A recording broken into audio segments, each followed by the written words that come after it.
I am writing this under an appreciable mental strain, since by tonight I shall be no more.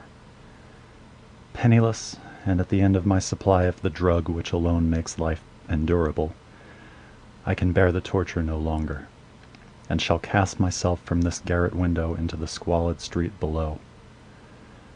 Do not think from my slavery to morphine that I am a weakling or a degenerate.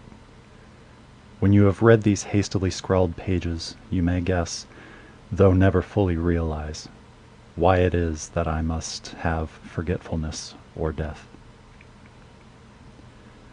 It was in one of the most open and least frequented parts of the broad Pacific that the packet of which I was supercargo fell a victim to the German sea raider.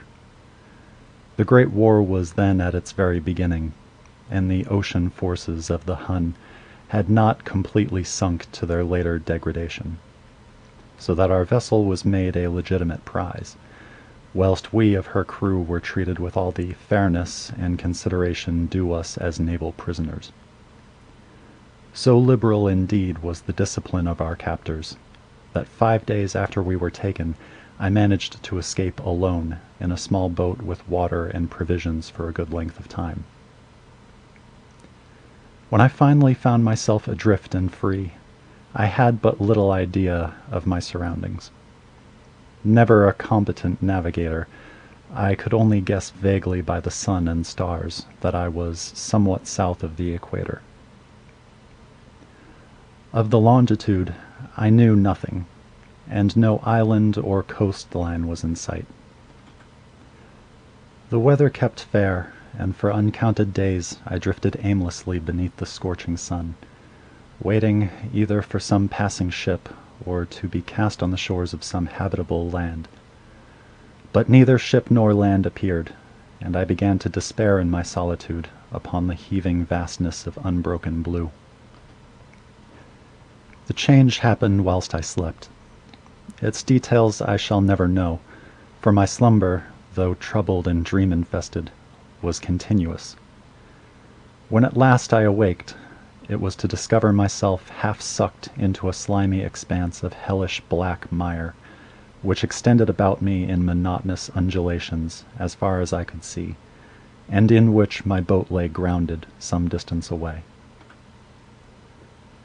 Though one might well imagine that my first sensation would be of wonder at so prodigious and unexpected a transformation of scenery, I was in reality more horrified than astonished. For there was, in the air and in the rotting soil, a sinister quality which chilled me to the very core. The region was putrid with the carcasses of decaying fish, and of other less describable things which I saw protruding from the nasty mud of the unending plain. Perhaps I should not hope to convey in mere words the unutterable hideousness that can dwell in absolute silence and barren immensity. There was nothing within hearing, and nothing in sight save a vast reach of black slime. Yet the very completeness of the stillness and the homogeneity of the landscape oppressed me with a nauseating fear. The sun was blazing down from a sky which seemed to me almost black in its cloudless cruelty, as though reflecting the inky marsh beneath my feet. As I crawled into the stranded boat, I realized that only one theory could explain my position. Through some unprecedented volcanic upheaval, a portion of the ocean floor must have been thrown to the surface, exposing regions which, for innumerable millions of years, had lain hidden under unfathomable watery depths. So great was the extent of the new land which had arisen beneath me, that I could not detect the faintest noise of the surging ocean, strain my ears as I might. Nor were there any seafowl to prey upon the dead things. For several hours I sat thinking or brooding in the boat, which lay upon its side and afforded a slight shade as the sun moved across the heavens. As the day progressed, the ground lost some of its stickiness, and seemed likely to dry sufficiently for traveling purposes in a short time. That night I slept but little, and the next day I made for myself a pack containing food and water, preparatory to an overland journey in search of the vanished sea and possible rescue. On the third morning I found the soil dry enough to walk upon with ease. The odor of the fish was maddening, but I was much too concerned with graver things to mind so slight an evil, and set out boldly for an unknown goal. All day I forged steadily westward, guided by a faraway hummock which rose higher than any other elevation on the rolling desert. That night I encamped, and on the following day still traveled toward the hummock, though that object seemed scarcely nearer than when I had first espied it. By the fourth evening I attained the base of the mound, which turned out to be much higher than it had appeared from a distance, an intervening valley setting it out in sharper relief from the general surface. Too weary to ascend, I slept in the shadow of the hill. I know not why my dreams were so wild that night, but ere the waning and fantastically gibbous moon had risen far above the eastern plain, I was awake in a cold perspiration, determined to sleep no more. Such visions as I had experienced were too much for me to endure again, and in the glow of the moon I saw how unwise I had been to travel by day. Without the glare of the parching sun, my journey would have cost me less energy. Indeed, I now felt quite able to perform the ascent which had deterred me at sunset. Picking up my pack, I started for the crest of the eminence.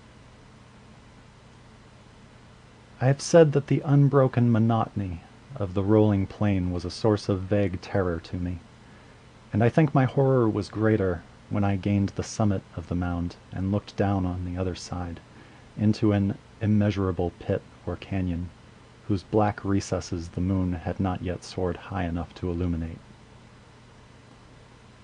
I felt myself on the edge of the world, peering over the rim into a fathomless chaos of eternal night. Through my terror ran curious reminiscences of Paradise Lost, and of Satan's hideous climb through the unfashioned realms of darkness. As the moon climbed higher in the sky, I began to see that the slopes of the valley were not quite so perpendicular as I had imagined. Ledges and outcroppings of rock afforded fairly easy footholds for a descent, whilst after a drop of a few hundred feet, the declivity became very gradual.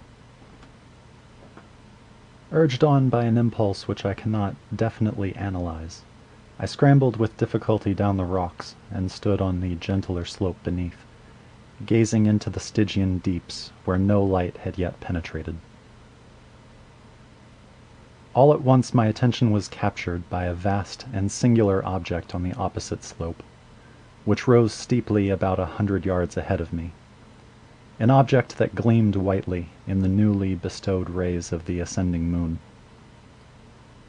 That it was merely a gigantic piece of stone, I soon assured myself, but I was conscious of a distinct impression that its contour and position were not altogether the work of nature. A closer scrutiny filled me with sensations I cannot express, for despite its enormous magnitude, and its position in the abyss which had yawned at the bottom of the sea since the world was young, I perceived beyond a doubt that the strange object was a well-shaped monolith, whose massive bulk had known the workmanship and perhaps the worship of living and thinking creatures. Dazed and frightened, yet not without a certain thrill of the scientists or archaeologists alike, I examined my surroundings more closely. The moon, now near the zenith, shone weirdly and vividly above the towering steeps that hemmed in the chasm, and revealed the fact that a far-flung body of water flowed at the bottom, winding out of sight in both directions, and almost lapping my feet as I stood on the slope. Across the chasm the wavelets washed the base of the cyclopean monolith, on whose surface I could now trace both inscriptions and crude sculptures. The writing was in a system of hieroglyphics unknown to me, and unlike anything I had ever seen in books, consisting for the most part of conventionalized aquatic symbols such as fishes, eels, octopi, crustaceans, mollusks, whales, and the like. Some characters obviously represented marine life unknown to the modern world, but whose decomposing forms I had observed on the ocean-risen plain. It was the pictorial carving, however, that did most to hold me spellbound. Plainly visible across the intervening water on account of their enormous size, were an array of bas-reliefs whose subjects would have excited the envy of a Doré.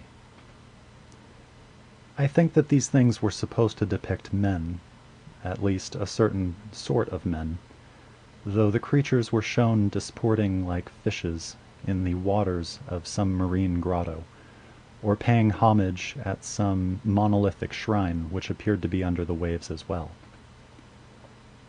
Of their faces and forms I dare not speak in detail, for the mere remembrance makes me grow faint. Grotesque beyond the imagination of a Poe or a Bulwer, they were damnably human in general outline despite webbed hands and feet, shockingly wide and flabby lips, glassy, bulging eyes, and other features less pleasant to recall. Curiously enough, they seemed to have been chiseled badly out of proportion with their scenic background, for one of the creatures was shown in the act of killing a whale, represented as but little larger than himself. I remarked, as I say, their grotesqueness and strange size, but in a moment decided that they were merely the imaginary gods of some primitive fishing or seafaring tribe, some tribe whose last descendants had perished eras before the first ancestor of the Piltdown or Neanderthal man was born. Awestruck at this unexpected glimpse into a past beyond the conception of the most daring anthropologist, I stood musing whilst the moon cast queer reflections on the silent channel before me. Then suddenly I saw it. With only a slight churning to mark its rise to the surface, the thing slid into view above the dark waters. Vast, Polyphemus-like, and loathsome, it darted like a stupendous monster of nightmares to the monolith, about which it flung its gigantic scaly arms, and while it bowed its hideous head and gave vent to certain measured sounds, I think I went mad then. Of my frantic ascent of the slope and cliff, and of my delirious journey back to the stranded boat, I remember little. I believe I sang a great deal, and laughed oddly when I was unable to sing. I have indistinct recollections of a great storm some time after I reached the boat. At any rate, I know that I heard peals of thunder and other tones which nature utters only in her wildest moods. When I came out of the shadows, I was in a San Francisco hospital, brought thither by the captain of the American ship which had picked up my boat in the mid-ocean. In my delirium I had said much, but found that my words had been given scant attention. Of any land upheaval in the Pacific, my rescuers knew nothing, nor did I deem it necessary to insist upon a thing which I knew they could not believe. Once I sought out a celebrated ethnologist, and amused him with peculiar questions regarding the ancient Philistine legend of Dagon, the fish god, but soon perceiving that he was hopelessly conventional, I did not press my inquiries. It is at night, especially when the moon is gibbous and waning, that I see the thing. I tried morphine, but the drug has given only transient surcease, and has drawn me into its clutches as a hopeless slave. So now I am to end it all, having written a full account for the information or the contemptuous amusement of my fellow men. Often I ask myself if it could not all have been a pure phantasm. a mere freak of fever as I lay sun-stricken and raving in the open boat after my escape from the German man-of-war. This I ask myself, but ever does there come before me a hideous, vivid vision in reply. I cannot think of the deep sea without shuddering at the nameless things that may at this very moment be crawling and floundering on its slimy bed, worshipping their ancient stone idols and carving their own detestable likenesses on submarine obelisks of water-soaked granite. I dream of a day when they may rise above the billows to drag down in their reeking talons the remnants of puny, war-exhausted mankind, of a day when the land shall sink, and the dark ocean floor shall ascend amidst universal pandemonium. The end is near. I hear a noise at the door, as of some immense, slippery body lumbering against it. It shall not find me. God, that hand! The window! The window!